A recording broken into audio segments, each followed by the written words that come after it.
What up, everybody? Does that give anybody an anxiety? 'Tis the season. Right? So, man, if you've been out shopping anytime this past week, Christmas is on. You can feel it in the air, right? You don't believe me? Go to Dylan's, all right? So, but good to see everybody. Thanks for being with us today. And before we jump in, we're in week 2 of a series we're calling Christmas Miracle. We're going to talk about the miracle of hope today. Maybe just as important as the topic of hope, we're going to talk about what does that mean or what that could mean and should mean to me today. I want to welcome those that watch online. And so thank you for watching and being a part of week 2 of Christmas Miracle. And you guys probably know, but we have some men and women overseas serving our country and deployed. And we think it's incredible that you take the time and watch, maybe even watching live right now. So especially in Christmas season, thank you for watching. And we love you and hope to have you back soon. And then you guys are here with us in the Christmas time, man, week 2. And Christmas is a big deal. It's a big deal, whether you maybe want it to be or not. And it maybe has different meanings and reasons for the season for different folks and different strokes, all right? I don't know, but it is the season of Christmas, and it is a big deal. And it's kind of interesting because, you know, they say, Christians say that, and I believe this, that the reason for the season is that a baby was born. A baby was born, and that can kind of seem like, well, what's the big deal about that? What's the big deal about a baby being born? I think some 36,000 babies on earth are born every day. So what would be the big deal about one born a couple thousand years ago? And really, in an obscure Jewish town, a little dusty old town, what would be the big deal about that? And so I have a thought with that as we talk about the Christmas miracle of hope today. I think Christmas is a big deal, not so much because people were waiting for a baby to be born, but I really believe Christmas is a big deal personally is because people were searching for hope, and hope was born. And we're going to talk today about really this thought for all of us is that the Bible is a recorded story of God bringing hope in unexpected places. Unexpected hope in unexpected places. And that quite possibly might be worth writing down if we were to make that personal. That the story of Scripture is really a recorded story about God bringing much needed hope, but He brought it in many unexpected times and places, and even to people, which would also be the theme of every Christmas movie ever made, right? You can expect the unexpected. And so that's what we're going to be talking about today, and I'm really excited to do it. And as I do, quite possibly you're a person that's here today and you're searching for hope. And I have good news for you that the Christmas story is a story about God, I believe, bringing us hope in the arrival of baby Jesus, all right? And so speaking of hope, I think whenever we have unexpected hope, and I've personally experienced this, whenever we have unexpected hope, I think that leads to some exceeding joy. And so maybe you're here and you need both, man. You're like, dude, you've already tagged it. I could use some hope and I could use some joy. And so I'm a father of 2 girls. And you know what that means is that someday, as a father of 2 girls, I'm going to have to take them to a little place called Disney, all right? So it's because my life, this is how my life kind of revolves around 3 Ps, pink, purple, and princesses. That's basically what's going on. And so, you know, we're not playing catch out in the backyard. I'm putting on accessories on dolls, you know. So I'm a daddy with girls, and I'm proud of that. I love that. And so we thought, you know, someday when you know, I donate enough plasma that we can earn enough to go to Disney and make that happen. And so it was really what happened was we talked about, man, I think, what's the magical time where the girls will remember how awesome their parents are forever and never forget where we took them. So that came to be 5 and 8. And so we talked about, man, we're going to take them to Disney, want them to experience that, such hope and joy, right? And so also, you know, quite possibly that my brother, my oldest brother's a colonel in the Air Force, he got stationed in an hour south of Disney World. So now we found good plane tickets and a place to stay. And so we're like, no, I think we can do this. And so we planned and we looked, and they say that the lightest time of the year is the week after Thanksgiving. Well, having been there on that week, I think they just say that as a marketing ploy because it was busy, everybody. But we were going to, for months we knew, and we were going to surprise the girls, right? So we were going to surprise them that, hey, we're going to take a trip to Disney, girls. And they're 5 and 8, and they'll remember it. And so, you know, we live in Kansas. So we had this idea that we were going to take them to school, pull them out of school, and then surprise them with this, you know, bombshell of epic news. And but school was canceled on a snow day. Y'all remember that? So here we are in Kansas in November, canceled on a snow day. So they're at home, and we surprised them with this news. And I have a video that I want you to see of this moment when they found out they didn't know they were going to Disney. Check this out. 3, 2, 2, 1. Oh my goodness. Oh my goodness. Okay, what's in there? It's princesses. Okay, we'll get them out and then show them to me. Oops. You got princesses? Uh-huh. Jade, did you get princesses too? Okay, both look at me. Can you tell me where princesses live? In the ocean. Well, mermaid does. That's so true. So true. But They live in castles. where's the castle? At Disney World. Would you like to go there? We're going today. Yay! Thank you. We're going today for real? For real? For real. Oh, yeah, Uncle Chad. We are. Yes. Yay! So apparently Jay's a literalist. It's like, that's a good point. Ariel does live there. So we, you know, Lacey, like, you know, the movies, they have the castle at the beginning. So we were throwing propaganda all out, right? Trying to make the most of it. Because look at the castle, girls, isn't that amazing? And what's the princess's name? Wouldn't it be cool to see them in a castle? You know, it's trying to build the suspense. And so we did the whole deal. We ride the ferry over there. And I'll tell you, as a dad watching the girls' face, it's one thing to explain it to them. It's one thing to hear about something. Quite another to experience it. And by the way, that'd be true with the Christmas story. It's one thing to hear about it, you know, in this time of the year, and it's quite another to experience it.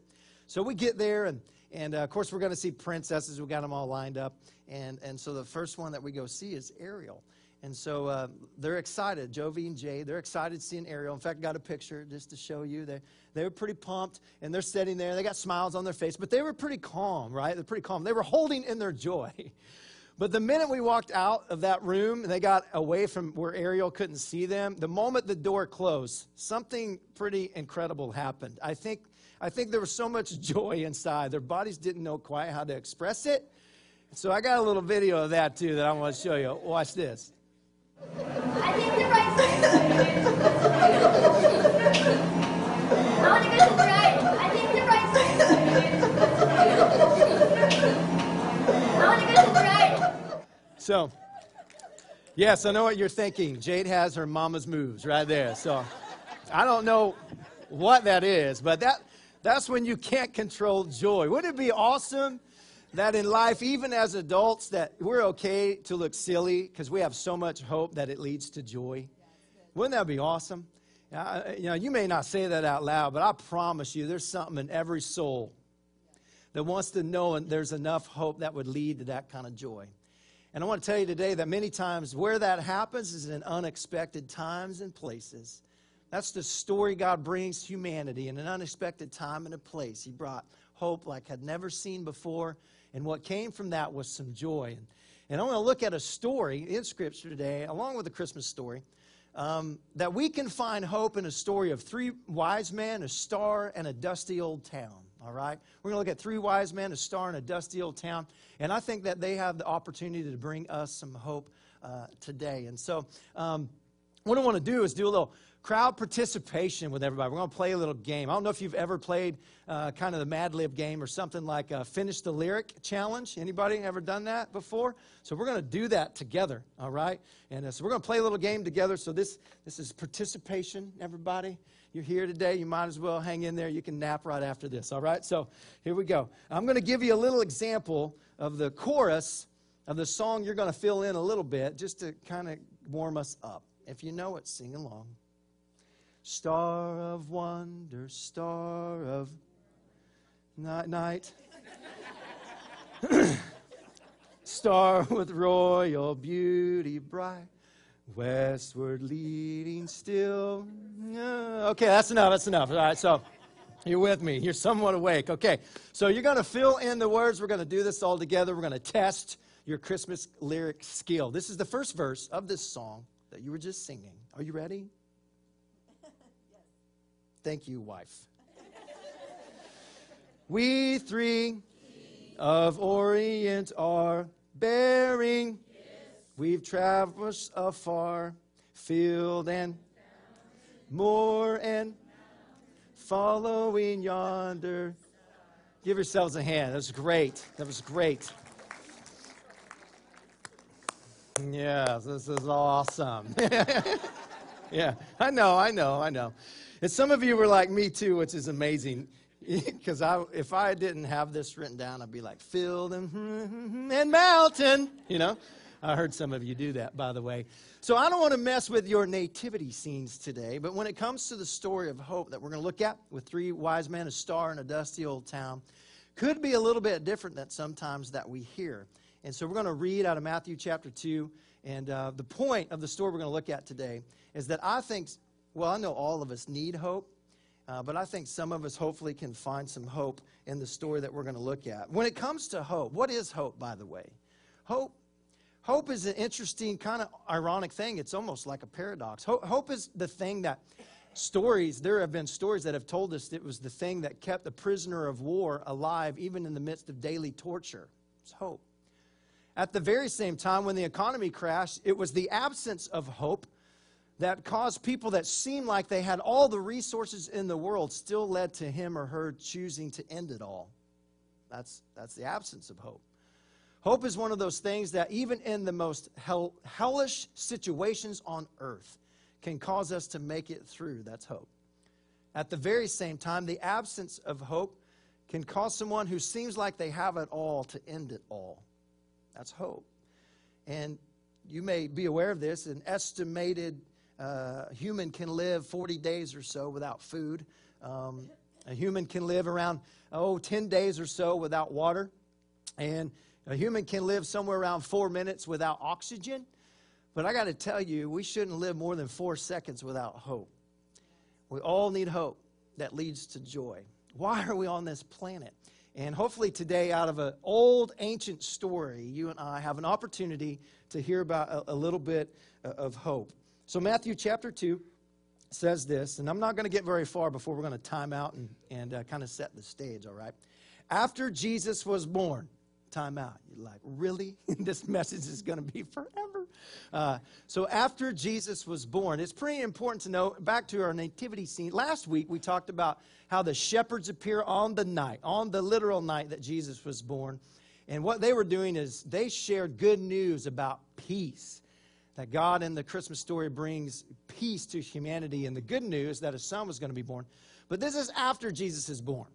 And so you may need, along with your little baby Jesus in your nativity scene, may need to get a little toddler Jesus along with that, because we don't really know how old Jesus was when the wise men we're about to read show up. But he could have been about 2 years old. But it was after Jesus was born. We find that there's some people in the time of King Herod called the Magi. Now the Magi, where are they from? Well, it says they're from the east. Well, is that like East Topeka or like East Washington, D.C.? How far east are they?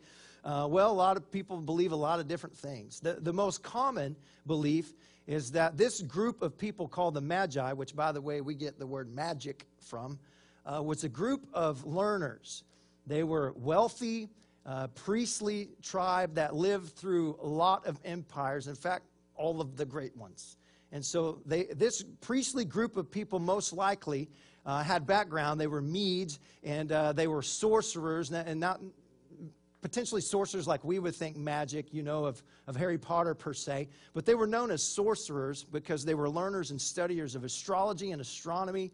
They were kingmakers, really. Through even different Babylonian, Persian, and Greek and Roman Empire, they seemed to survive, but not just survive, always have a voice to be heard, always to have a credibility to be spoken around kings. They were really kingmakers. They were politically very powerful and wealthy. And if you go back in the historical days, and the Bible history tell us, the Bible is not a history book, but it sure has a lot of history in it.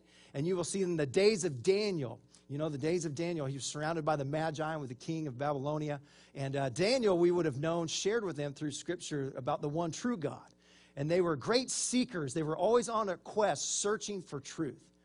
And so it's quite possible that even from the days of Daniel, fast forward to the days of Jesus, when these Magi come from the east, it's quite possible that they were searching, having read the sacred scriptures of Israel, searching for the one true king. We don't know that for sure, but there's a good chance.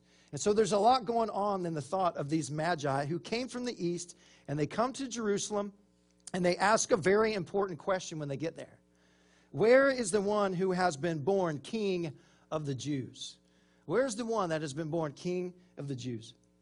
And it says, we saw his star when it rose, and we have come to worship him. So you have these Magi who came from the east. They come to Jerusalem, and they have come saying, hey, where's the one that's King of the Jews? Now, verse 3, when King Herod, let's talk about him a little bit. He's a puppet string king that was appointed by the Roman Senate, right? He's just paranoid. He's probably more paranoid. Some of you, maybe today you have some anxiety, some low-grade paranoia. Hopefully it's low-grade, today. And you're just like, man, the Christmas story season just seems to stir it up for you. Well, I just want to bring you some comfort that you, in comparison to this guy, he has some serious control issues. King Herod, when these people come in asking, where's the king? It says in this verse that King Herod heard this, and he was disturbed. It's an important word. In the Greek word, that doesn't just mean like, disturbed, like a mosquito bite kind of itch, It's more talking about, anybody ever overload your washing machine and it gets off track and it kind of does, kind of thing? Just me? Anybody ever do anything else? Yeah. That's the kind of disturbed agitation that King Herod has. Well, why would he have that? Well, when these Orient people that some say, and not to mess up your nativity scene again, but some say they probably weren't riding camels. There's a good chance that they were riding Persian steeds, Persian horses. And maybe not just, we don't know where they got 3 because we think that the gifts they bring, frankincense, myrrh, and gold, we think that there's maybe 3 of them. But there's a good chance there's probably way more, historians say, than 3, maybe dozens. And they would ride in an entourage on Persian white horses of maybe hundreds, if not 1,000. And they would wear their conical pointed hats, and they'd have things coming down. And these people had survived, by the way, empire after empire of being a political power of influence. They had wealth, education. They seemed like they had it all. And they come riding in Jerusalem asking, where's the King of the Jews? And King Herod's like, I thought I was. And guess what? To top it off, his army's out on a mission. And he's just a puppet king. And so it says that he's disturbed. Now, King Herod, good to know about him, is he had 10 or 11 wives, and the one that he supposedly loved the most, he had executed because he was afraid, romantic, right? He was afraid that she was after his power. He also had 3 sons executed. This is true. 3 sons executed because he was afraid that they were also after his power. His barber stuck up for one of his sons. He had his barber executed because he was afraid that people were after his power. This is a true fact in history that King Herod ordered the people around him to gather together on his dying days. He said, when I die, I want you to gather together 70 of the most influential people in Jerusalem and kill them so that I know people will cry at my funeral. Well, of course, he died, and the people were like, he's dead. I'm not following through with that. So they didn't do it. But that's historical truth. And some of you are like, I thought my family had some dysfunction at family gatherings. Now, hopefully we all feel better about ourselves, right? And so that's some serious paranoia. And so can you imagine this guy, King Herod, who's already on edge, look in Jerusalem, and here come these people asking, where's the King of the Jews? So there's a reason it says that Herod was disturbed and all of Israel with him. Because Herod ain't happy, ain't nobody happy, right? I saw what you did to your wife you supposedly love, right? So people are on edge. Matthew chapter 2, verse 9. After they had heard the king, who they just heard Herod, they go. It's interesting, they go to Jerusalem. Why would they go there? Well, they're on a great quest. They're searching for something significant. Even though they had power, wealth, and education, they still hadn't found what they were looking for. And I'm not sure if that's where Bono got his song, but I think it could have been a great origin, all right? So after they had heard the king Herod, they went on their way. They go to Jerusalem because they're searching for the king. If a king is going to be born, it's going to be born in a palace, right? It's going to be born in the place in the city of power. But he's not there. It says, and the star they had seen when it rose went ahead of them until it stopped over the place where the child was. When they saw the star, they were overjoyed. And just in my strange mind, I pictured, I don't know what it looked like, but when hope finally led for them for the thing they hadn't found that they were searching for, and they saw it, unexpected hope led to some serious, overwhelming joy, and maybe they did this, I don't know. Doesn't tell us. But it's pretty cool that they saw it, and think about what all of these men would have at their disposal. And here they are with great exceeding joy about a baby. People weren't just waiting on a baby, they were waiting on hope. They were searching for a sent one from God. And it's so encouraging to me in the story of Christmas that outsiders get in too. The people that genuinely seek truth, God leaves them and puts hope in front of them. In verse 11, on coming to the house, they saw the child with his mother Mary, and they bowed down and worshiped him. Now, moms, can you imagine this? Like, if you're married, you're a teenager, and your life's already been radically shaken with this hope. And your son's the Messiah, and he's born, and now he's a little bit older, and maybe 2, maybe 1, we don't know. But now you have this entourage of Orient pomp coming to your house, and they bowed down to worship your son. At that point, you're like, maybe there's more going on than I realized, right? And so coming to the house, they saw the child with his mother Mary, and they bowed down and they worshiped him. Then they opened their treasures and presented him with gifts of gold, frankincense, and myrrh. I want to talk about more of these wise men, this star that they followed, and this dusty old town of Bethlehem. It's so interesting to me in this story that you find that in Jerusalem, you would think Jerusalem, since it has wealth, power, and status, would be the place you'd find joy. But you look at Jerusalem, especially with King Herod, and you may find status, wealth, and power, but you find no joy. But Bethlehem, which means the house of bread, in that culture, to many people, was a place of insignificance. Nothing, nowhere was kind of the term phrase when it came to dusty old little town of Bethlehem, right? You find there's no power, there's no status, there's no wealth, but there's exceeding great joy. Well, brings a question up then. Well, what does Bethlehem got that Jerusalem ain't got? Jesus. Because it's all about Jesus. And whenever you find Jesus, you find joy. And some of us today, you need hope that would lead to exceeding joy. And if you find Jesus, you'll find, I believe, hope, and you'll find true joy.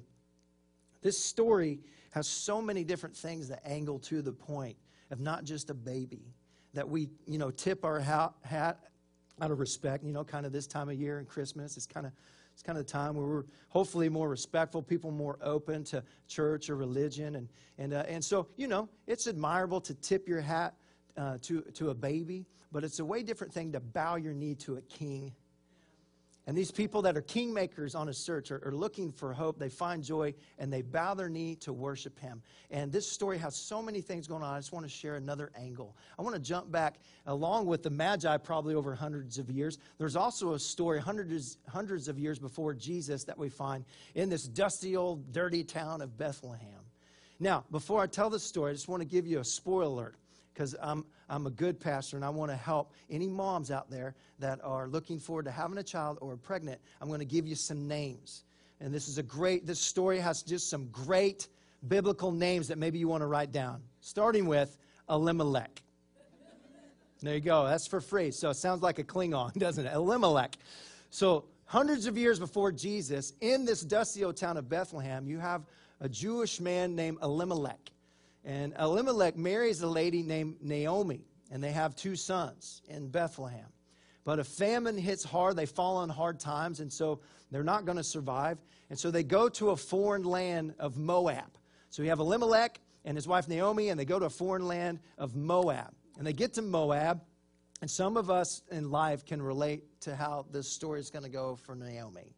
It seems like it went from bad to worse. So she gets there. Elimelech dies. And in the meantime, her 2 sons marry Moabite foreign women. In this culture would have been a big deal. But they marry 2 Moabite women. And then tragedy turns worse, and her sons die. Now you have Naomi that has no husband, no sons, 2 daughter-in-laws. And in this culture, that means she has no provision and no protection. And she says this to her daughter-in-laws about herself. She says, "Go ahead and call me Mara," which means bitter and hopeless. Go ahead and call me broken, bitter, and hopeless. And some of us feel like maybe Mara. Some of us here today, if we knew your whole story, you'd say, life makes sense, feels like it left me hopeless and bitter. I've tried to have hope, but maybe you feel left out. So Naomi, she realizes being there with no husband and no sons with her daughter-in-laws and says, I'm going to go back to Bethlehem.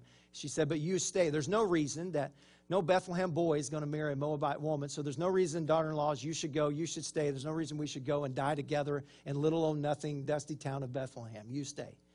One daughter-in-law is like, you got a good point, and she stays, you know. The other daughter-in-law, whose name is Ruth, says, no, just like all of us spiritual people, I'm sticking with my mother-in-law. That's what you do, right? Yeah, you bet. She says, no, I'm sticking with you, mother-in-law. I'm going with you. So Naomi and Ruth go back to Bethlehem. They get to Bethlehem, and when Naomi shows up to this little old town of nothing, nowhere, by this point, she's bitter, broken, and hopeless, thinking that her story is dead and done. And some of you here today feel like your story, too, is dead and done. And you've held out for hope, and you feel like Mara. So she gets to the town of Bethlehem, and what she doesn't realize, which would be true, I believe, in all stories, that God is always working to bring something good. He never wastes a crisis. He doesn't cause the crises, but he'll never waste one. And in the background, she has no idea what God is up to. So Ruth ends up meeting, and here's another name you can write down, a great kid named Boaz. I think that's awesome. It's a good linebacker name, Boaz, right? So she meets a man named Boaz. He's a good guy, and they get married. Ruth and Boaz get married.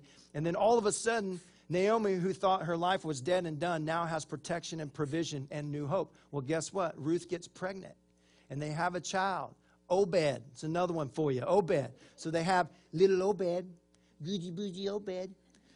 Naomi, Scripture says, lifts up Obed, and she says, God, I was hopeless, and you brought me hope. God is always working, even though we may not see it. Even though in an unexpected time and place, God is always working to bring us hope. But it doesn't just stop there. Let me fast forward the story. Obed grows up. He gets married. He has a kid, Jesse. That's actually one you could use, right? So, itty bitty Jesse. Well, Jesse grows up. He gets married. He has a kid. Guess what? Itty bitty King David. Way more than just Obed.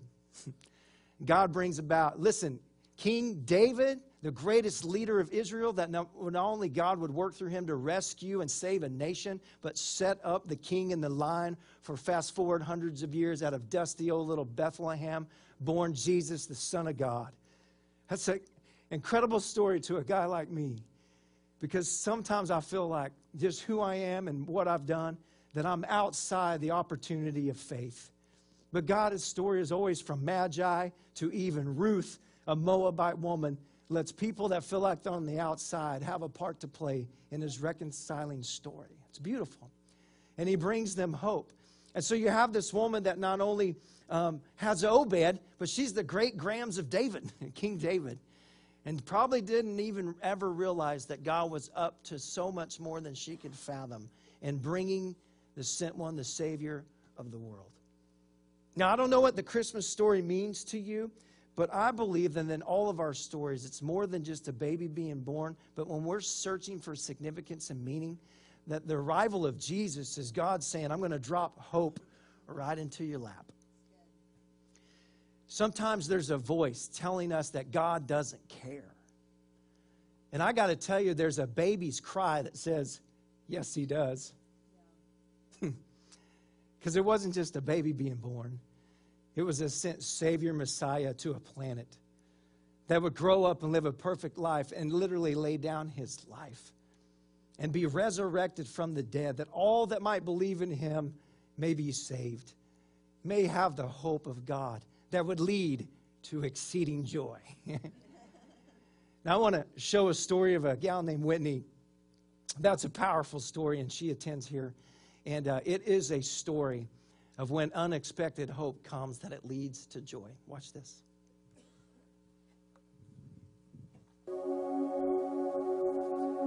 I was adopted when I was 6 months old into a house of about, 12 kids, so 14 people altogether.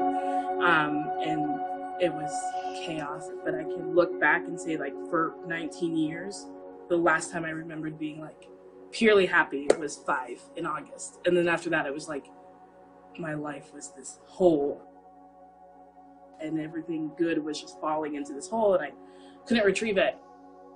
And the woman who had adopted me we were driving somewhere, and she said, just out of the blue, said, God, I wish I would have never adopted you kids. I wish I would have never got you.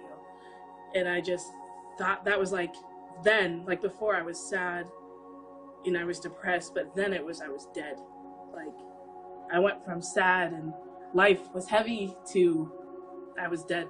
Then I spent like a long time just hoping for things. Like, I prayed a lot. I was a Christian. I got saved at 5, so I knew like prayer was the answer, and I felt like I was always praying, God, take this away from me. God, take this away from me. And it wasn't happening. And so I just came to terms with it. I was like, maybe that's my purpose, is to take the sadness of the world. And but we'll fast forward, and I moved to Kansas with my sister and my brother-in-law. And it was hard. So there was a speaker at church, and at the end of her sermon or her talk, she said, ask God to interrupt your life today. And I remember sitting in like the pews or in the movie seats and thinking like it felt like that was something I was supposed to do. Like, I was supposed to pray that God was going to interrupt my life. And that's what I did. It was weird. It felt like it was weighing on me all day because I did so many other things. So then when I got home, I prayed this prayer, and the next day I went to work and I was fired. And it wasn't great.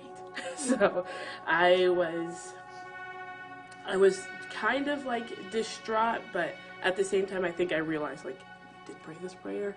It's something God's doing. But I just, when you pray a prayer and your expectation is that God will fulfill the truth in your head, not his plan. So that kind of rocked me.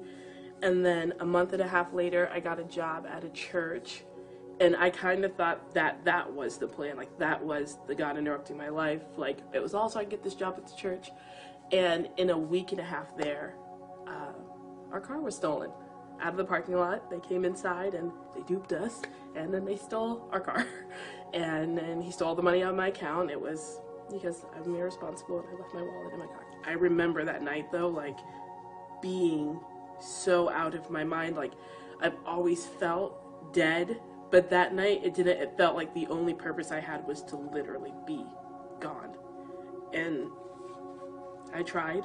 I tried to do what I knew how to do. And being a pharmacy tech, I knew what could go together and what would not go together well. And I was even as desperate to write a note, because I was like, I don't want to be that person who leaves people wondering. So I left a note, and I was very shocked to find myself awake the next morning. And I don't know, I just kept coming to church Sunday after Sunday after Sunday, waiting for something to change. And then for the first time we went to First Wednesdays. I think that was October 3rd. And I remember them asking, telling people, like, there will be people praying all around, and if you need prayer, come pray. And I just remember being like, okay, well, I'm lonely, so I need a husband. I need a companion. So I will pray that they give me a companion. And like, I was so determined to say that. So it just shocks me that didn't come out of my mouth. Thankful, but shocks me. So I like walked up there, and then I just start saying like how lonely I am in this hole, and like how I'm just sinking every day deeper into it. And when I reach the end of it, it gets even deeper, and I'm just not getting closer to pulling myself out of it. And then they just started praying for me, and I went back to my seat after it, and I could feel it, like, when for 19 years I have been heavy, like life has weighed down on me for 19 years, and I just instantly felt it. Like, I knew it was gone.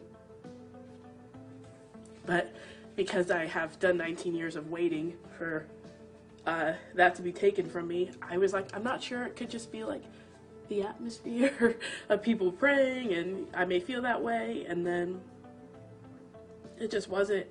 The next morning, I remember waking up and like doing my normal routine, and then I remember sitting in the mirror and going like, I don't want to die today.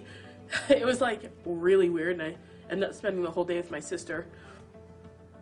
But I just remember like thinking, and I don't think I even had said anything to her about it yet. I think at the end of the day I said, I think I just had a good day. And then it was just consistently after that, it was like each day got a little better. Like, which is weird because the day before I thought it was getting good enough. I was like, this is enough for me. And the next day it was even more, and it was like, it's overwhelming. Like, I don't expect to wake up and be happy, and then I do, and it's just overwhelming, and so I don't know. It's alive. I feel like for the first time I get to live life, and I don't know, life. So, joy is weird because you don't know what you're missing till you got it. So, and I didn't know that life could be that good. Now that it's like, I have joy, it's something that's in me, like it's there. It's nice that it feels like I have a purpose. Like, my purpose is to tell people like there is hope, like a real hope. Awesome. Awesome story. And the thought of unexpected hope leads to overwhelming joy. I love hearing her say that. And it's the arrival of Jesus. Where there's Jesus, there is joy. And it has been said that Disney is the happiest place on earth. It's also said by this dad that Disney is one of the most expensive places on earth as well. But with that thought in mind, you know what? Whether it's Disney for you and you love Disney or whatever it is, we all look for opportunities sometimes to escape to a place of hope in this crazy, broken world.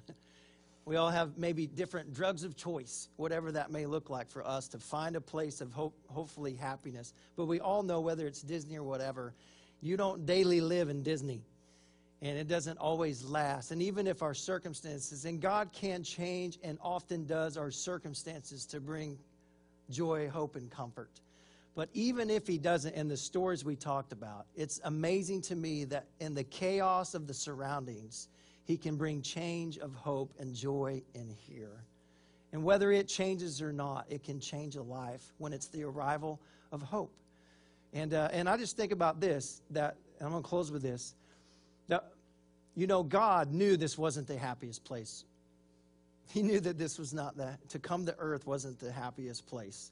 He left the happiest place. And I just think about what kind of God would do that. Leave the presence of his Father, leave heaven, the happiest and most content, peaceful place of hope and joy. It doesn't just have attributes of peace, hope, and joy. It is the essence of hope, peace, and joy. What kind of God would leave that and come to this broken, filthy world in a dusty old town that seems like there's no meaning and significance, Bethlehem? I will tell you, it's the kind of God that doesn't want to love you from a distance. And it's the kind of God that doesn't want heaven without you. And it's the kind of God that would rather die than live without you. And that is what he did. And whenever you put your faith in Jesus, you can have the opportunity to have hope that he will touch your life. Let me pray for you. Lord, I love you. I thank you for such an incredible story. I believe that it's more than just some ancient literature. That I believe it's a recorded story of you bringing hope to mankind. Much needed help and much needed eternal hope. And I pray, God, my prayer is that today you would bring that to each and every heart. If there's someone here today that is searching for hope, searching for truth, I pray today they would find it and they would believe in your Savior, your Messiah, your sent one, One of the things that Whitney said, Lord, I'm just thinking about it. She said, I felt like it was my job to take on the world's sadness. But the truth is, that was Jesus' job. And in the great exchange, he took on my wrongness, my sadness. I gave him my sin. That's what he wants. He wants my sin. But God, you give me great joy in exchange. You give me salvation. And Lord, my prayers today for anybody that's here, that they would receive your hope that would lead to joy in Jesus' name.